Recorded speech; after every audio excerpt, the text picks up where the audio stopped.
não era possível deixar de chorar por ele. Subtítulo: Jesus estava preocupada com as mulheres e com os seus filhos, mas mesmo sofrendo e já quase sem forças, pediu que poupassem suas lágrimas e não se preocupassem com ele. O mestre da vida devia estar alertando cada habitante de Jerusalém. Entretanto, tudo isso são suposições. Jesus tem segredos que nunca serão desvendados completamente, nem pela análise científica, nem pela tecnológica. Ele andava cambaleante, mas queria enxugar as lágrimas de cada uma daquelas pessoas. Mal acabara de falar e os soldados já o empurraram sem piedade. Embora desejasse consolar as mulheres, não conseguiu trazer-lhes conforto. Elas os amavam, e por isso era impossível não sofrer por ele. Vê-lo morrer matava dentro delas o sentido da vida. A linguagem da emoção. Subtítulo: Os discípulos que acompanhavam Jesus aprenderam uma das mais difíceis e importantes linguagens, a linguagem da emoção. Aprenderam a não ter medo de admitir as próprias fragilidades e de expressar seus sentimentos. Aprenderam a não ter medo de amar e chorar. Pedro chorou por tê-lo negado. Lucas, capítulo 22, versículo 62. Judas por tê-lo traído.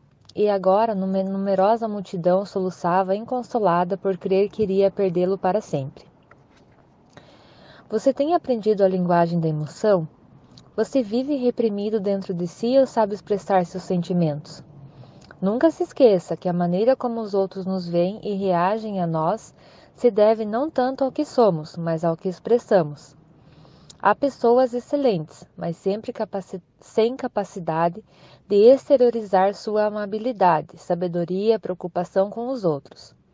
Muitos pais, professores, profissionais liberais e empresários são excelentes no conteúdo, mas têm grave dificuldade de falar a linguagem da emoção e exteriorizar suas ideias e sentimentos. Passam muitas vezes uma imagem de arrogância e autoritarismo, embora sejam humanos e humildes.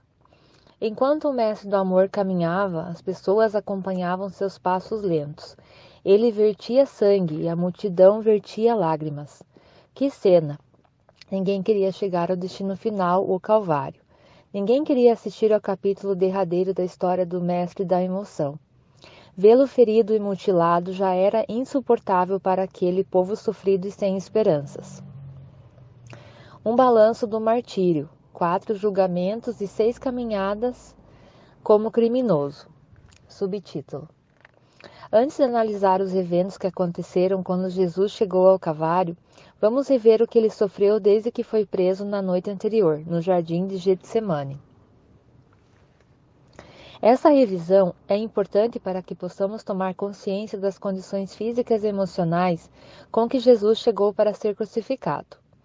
Os líderes judeus sabiam que se não o condenassem rapidamente, a multidão poderia se revoltar.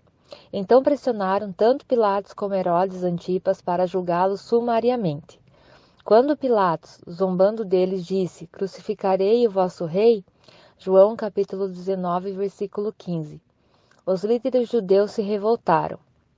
Disseram pela primeira vez, em alto e bom som, que César, o imperador romano, era o rei deles. Os judeus jamais tinham aceitado que alguém estranho à sua raça os governasse. Minutos antes, eles haviam preferido o assassino Barrabás a Jesus. Agora trocaram Jesus por um tirano que estava em Roma. Nunca um homem tão desprezado e odiado teve um comportamento tão digno.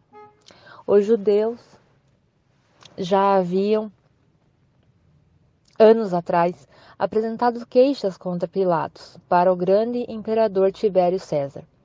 Pilatos sabia, portanto, que se dissessem a Tibério que ele absolvera um homem que dizia ser rei dos judeus, o imperador não o perdoaria. Ele cairia em desgraça e perderia o cargo. Pilatos sabia que Jesus era inocente, mas não suportou a pressão política. Foi infiel à sua consciência e condenou pena máxima o mais inocente dos homens.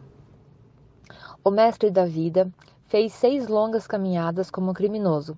Caminhou no jardim de Getsemane até a casa de Anás, da casa de Anás à casa de Caifás, da casa de Caifás à casa de Pilatos, governador, da casa de Pilatos à casa de Herodes Antipas, da casa de Herodes Antipas novamente até a casa de Pilatos, da casa de Pilatos até o Calvário. Jesus era conduzido de um lado para o outro porque ninguém queria se responsabilizar pela morte do mais famoso e intrigante homem de Jerusalém. Cuspiram nele e o humilharam por diversas vezes. Foi condenado duplamente falso, falso filho de Deus e falso rei, mas não abriu a boca para agredir ou reclamar dos seus torturadores. Submeteu-se a 4 julgamentos injustos, na casa de Anás, na de Caifás, na de Pilatos e na de Herodes Antipas. Foi torturado emocionalmente em todos esses julgamentos. 3 grupos de soldados o espancaram. Açoites mutilaram seu corpo na casa de Pilatos e uma coroa de espinhos foi cravada em sua cabeça como se fosse um falso e frágil rei. Ficou nu pelo menos 2 vezes em público, na casa de Herodes Antipas e no Calvário. Na casa de Herodes, Jesus calou-se e recusou-se a fazer qualquer um de seus milagres, como o governador da Galiléia solicitava. Não queria dizer qualquer palavra ao político assassino e arrogante que havia mandado degolar seu grande amigo e precursor João Batista. Bastava um milagre e seria solto, mas escolheu o silêncio. Por isso Herodes despiu, colocou-lhe um manto de rei e zombou dele. Seus soldados os colocaram no centro de um picadeiro e o provocaram, dando gargalhadas e gritos histéricos. Somente alguém pleno convicto dos próprios valores substitui as palavras pelo silêncio. Falar demais para convencer os outros é sinal de insegurança. Nunca um homem foi tão forte e seguro num ambiente onde só era possível reagir com ansiedade e desespero. A ciência é omissa na compreensão do homem Jesus. Espero que meus colegas cientistas da psicologia, da psiquiatria e da ciência da educação possam ter a oportunidade de estudar sua inusitada personalidade.